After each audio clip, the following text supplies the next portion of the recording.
অক্ষয় তৃতীয়া কবে, 9 নাকি 10 তারিখ? শুভ মুহূর্ত কখন শুরু, কোন সময় সোনা কিনবেন, কোন কাজগুলো ভুলেও করবেন না এবং অক্ষয় তৃতীয়ার মাহাত্ম্য কি, সমস্ত গুরুত্বপূর্ণ তথ্য জানতে ভিডিওর শেষ পর্যন্ত থাকুন। আমি বঙ্গনিং থেকে অনিক আছি আপনাদের সাথে। চলুন প্রথমে জেনে নেই অক্ষয় তৃতীয়া কি। প্রতি বছরের বৈশাখ মাসের শুক্লপক্ষের তৃতীয়া তিথিটিকে বলা হয় অক্ষয় তৃতীয়া। অক্ষয় শব্দটির আক্ষরিক অর্থ যা ক্ষয় প্রাপ্ত হয় না অথবা যার ক্ষয় বা বিকার নেই। তৃতীয়া অর্থ চাঁদের তৃতীয় দশা। ধর্মশাস্ত্র অনুসারে এই দিনে কোনো শুভকর্ম সম্পন্ন করলে ফলস্বরূপ অনেক বৃহৎ ফল প্রাপ্তি হয়। এই দিনে কোনো শুভকর্ম করলে তার কোনো ক্ষয় হয় না, অর্থাৎ শেষ হয় না, সেই জন্য একে অক্ষয় তৃতীয়া বলা হয়। এই দিনে ভালো কাজ করার ফলে আমাদের লাভ হয় অক্ষয় পুণ্য, আর খারাপ কাজ করার ফলে লাভ হয় অক্ষয় পাপ। তাই এদিন খুব সাবধানে প্রতিটি কাজ করা উচিত। এই কারণে এই দিন নানা প্রকার শুভ কাজ করার বিধান শাস্ত্রে দেওয়া হয়েছে। এবার জানবো অক্ষয় তৃতীয়া কবে পড়েছে। বাংলাদেশ ও ভারতে অক্ষয় তৃতীয়া পড়েছে 10 মে শুক্রবার, বাংলা 27শে বৈশাখ। মৎস্য পুরাণে বলা হয়েছে বৈশাখে মাসি শুক্লায়াম তৃতীয়ায়াম জনার্দন জবানুত পাদয়ামাস যুগঞ্চ কৃতবান কৃতম। অর্থাৎ ভগবান হরি বৈশাখ মাসের শুক্লা তৃতীয়াতে জবের সৃষ্টি ও সত্যযুগের বিধান করেন। অক্ষয় তৃতীয়ার শুভক্ষণ 10 মে প্রাত 5:44:11 থেকে 11 মে শেষ রাত্র 4:49:37 পর্যন্ত থাকবে তৃতীয়া তিথি এবং 10 মে ভোর 6:43 থেকে 11 মে মধ্যরাত 2:53 পর্যন্ত থাকবে সোনা কেনার শুভ সময়। এর অমৃত যোগ পড়েছে 6:43 পর্যন্ত, পরে 7:35 থেকে 10:12 পর্যন্ত, পরে 12:48 থেকে 2:32 পর্যন্ত, পরে 4:17 থেকে 6:05 পর্যন্ত, পরে 7:35 থেকে 9:33 পর্যন্ত এবং 11 মে শনিবার রাত 2:53 থেকে 11 মে শনিবার রাত 3:37 পর্যন্ত।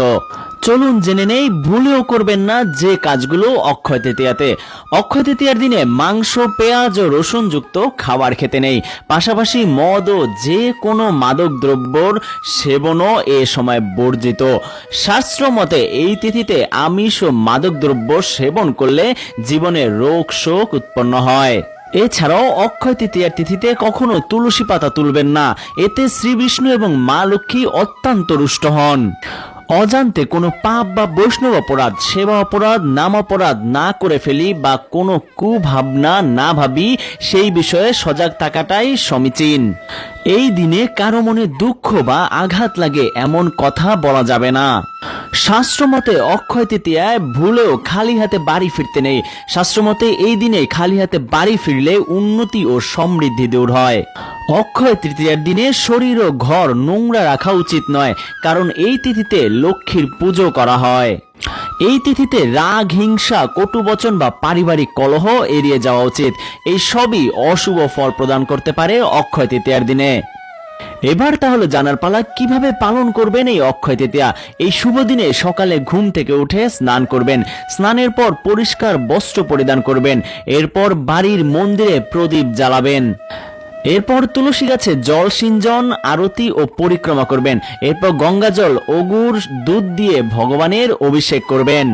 এই শুভ দিনে দেবী লক্ষ্মী ও ভগবান বিষ্ণুর পূজার বিশেষ তাৎপর্য রয়েছে। ভগবান বিষ্ণু এবং মা লক্ষ্মীকে ভোগ নিবেদন করতে ভুলবেন না। মনে রাখবেন যে ঈশ্বরকে শুধুমাত্র সাত্ত্বিক ভোগ দেওয়া হয়। এই দিনে আরো বেশি করে ঈশ্বরের উপাসনা করুন এবং ঈশ্বরের ধ্যান করুন। ভোগ নিবেদনের পর আরতি করবেন। এই মাহাত্ম্যপূর্ণ তিথিতে ভাগবত শ্রবণ, শ্রী নাম সংকীর্তন, গ্রন্থ অধ্যয়ন, অর্চন বন্ধন, শ্রী গুরু সেবা, সাধুসঙ্গ, মালা জপ, বেশি করে মনকে গৌর গোবিন্দের শ্রীচরণ সেবায় ব্যস্ত রাখতে হবে। তাই তো শাস্ত্রে আছে, যার থাকবে গৌর প্রেমের অতি, কলিতার করবে কোন ক্ষতি। অক্ষয় তৃতীয়ার ক্ষয়হীন কৃপা এইভাবেই একমাত্র লব্ধ করা সম্ভব। এবার জানবো অক্ষয় তৃতীয়ার বিশেষ মাহাত্ম্য। পবিত্র পুরাণ অনুসারে এই দিনটি সত্যযুগের সমাপ্তি এবং ত্রেতা যুগের সূচনা হয়েছিল। এই দিনটিকে ত্রেতা যুগের উগাদি তিথি হিসেবে বিবেচনা করা হয়। মহাভারত অনুসারে এই দিনে মহাভারতের যুদ্ধ শেষ হয়েছিল এবং দাপর যুগের অবসান হয়েছিল। এই তিথিতে রাজা ভগীরথের হাজার হাজার বছরের তপস্যার ফলস্বরূপ পুণ্যতোয়া পুণ্য সলীলা ভগবতী দেবী গঙ্গা স্বর্গ থেকে মর্তলোকে অবতরণ করেন।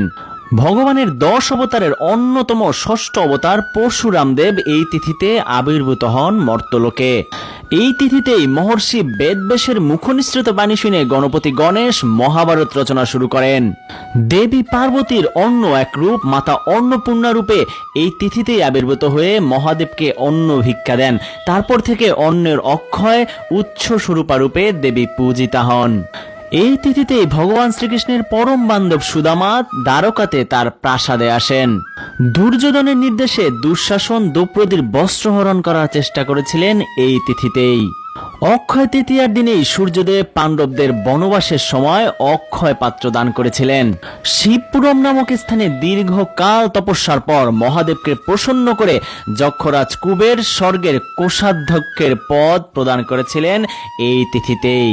এই তিথিতেই প্রতি বছর পুরীতে জগন্নাথ দেবের নন্দীঘোষ, বলরামের তালধ্বজা এবং সুভদ্রার দর্পদলন 3টি রথ নির্দিষ্ট গাছের কাঠ দিয়ে নতুনভাবে নির্মাণ কার্যের শুভ সূচনা হয়। এই দিনেই শঙ্করাচার্য কলকাধার নামক বিখ্যাত শ্লোকটি রচনা করেন, যা তার এক অক্ষয় কীর্তি। অন্ধ্রপ্রদেশের বিশাখাপত্তনমে সিংহাচলম মন্দিরে ভগবান নৃসিংহদেবকে সারা বছর চন্দন পেস্ট দিয়ে আবৃত রাখা হয়। অক্ষয় তৃতীয়ার দিনে সারা বছর ধরে মাখানো শুকনো চন্দনের পেস্ট তুলে একত্রিত করা হয় এবং ভগবান নৃসিংহদেবকে অভিষেক করা হয়। গোয়া ও কেরল এই তিথিতেই পরশুরাম ক্ষেত্র নামে চিহ্নিত হয়। এই তিথিতেই ব্রহ্মার পুত্র অক্ষয় কুমার জন্মগ্রহণ করেছিলেন। অক্ষয় তৃতীয়ায় নরনারায়ণ অবতরণ করেছিলেন, তাই এই দিনটির বিশেষ তাৎপর্য রয়েছে। উত্তরখণ্ডে অবস্থিত 4 ধাম হলো কেদারনাথ, বদ্রীনাথ, গঙ্গোত্রী ও যমুনোত্রী।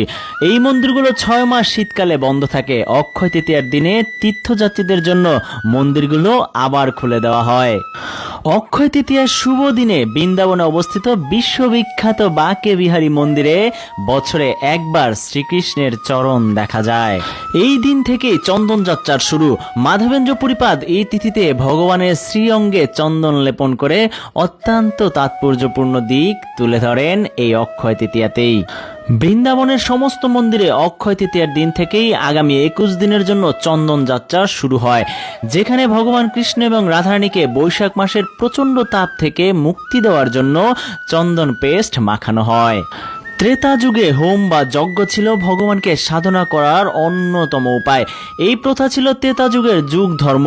এই যজ্ঞে অন্যতম প্রধান উপাদান হিসেবে ব্যবহৃত হতো যব বা বার্লি, যা এই অক্ষয় তৃতীয়া তিথিতে উৎপত্তি হয়েছিল। এছাড়াও এই তিথিতে Srila Prabhupada league of devotees নামে একটি ভারতে ভক্ত সমাজ গড়ে তুলেছিলেন। অতএব এ থেকে পরিষ্কার যে অক্ষয় তৃতীয়া তিথি পরম মহিমাময়। এই তিথিতে যা শুভ কর্ম করা হয় তা ফল অক্ষয় পুণ্যদায়িনী। তাহলে চলুন জেনে নেই অক্ষয় তৃতীয়া তাৎপর্য। ভবিষ্য পুরাণে উত্তর পর্বে বলা হয়েছে এই তিথিতে দানাদি সকল কর্মের ফল অক্ষয় হয়ে থাকে, তাই এই তিথিকে অক্ষয় তৃতীয়া বলা হয়। শাস্ত্র অনুসারে এই দিনে ভালো বা খারাপ কাজ যাই করুন না কেন তার ফল অক্ষয় হবে বা অনন্তকাল ভোগ করতে হবে। তবে এই দিনে দান করার অসীম ফল রয়েছে। অক্ষয় তৃতীয়াতে বাড়িতে অন্তত একজন গরিব বা অভাবীকে সম্মানের সাথে খাওয়ানো শুভ। এতে দাম্পত্য জীবনে সুখ শান্তি আসে এবং জীবনে অর্থ ও শস্যের অভাব হয় না। এই অক্ষয় তৃতীয়া শ্রীহরির অত্যন্ত প্রিয়। এতে স্নান, দান, অর্চনা, শ্রাদ্ধ, জপ এবং পূর্বপুরুষের উদ্দেশ্যে তর্পণ করলে তার সমস্তই অক্ষয় হয় বলে এই তৃতীয়াকে বলে অক্ষয় তৃতীয়া। এছাড়াও এই দিনে বিবাহ, স্বর্ণরৌপ্য, যানবাহন, জমি বাড়ি ইত্যাদি ক্রয়, গৃহপ্রবেশ, ভীত পূজা, কোনো নতুন কাজ শুরু করা, মুন্ডন অনুষ্ঠান প্রভৃতির জন্য কোনো বিশেষ শুভ সময়ের প্রয়োজন হয় না, কারণ এই দিনটি খুবই ফলদায়ক। তো সবাই অক্ষয় তৃতীয়া পালন করুন এবং ভগবানের কৃপা লাভ করুন। হরে কৃষ্ণা।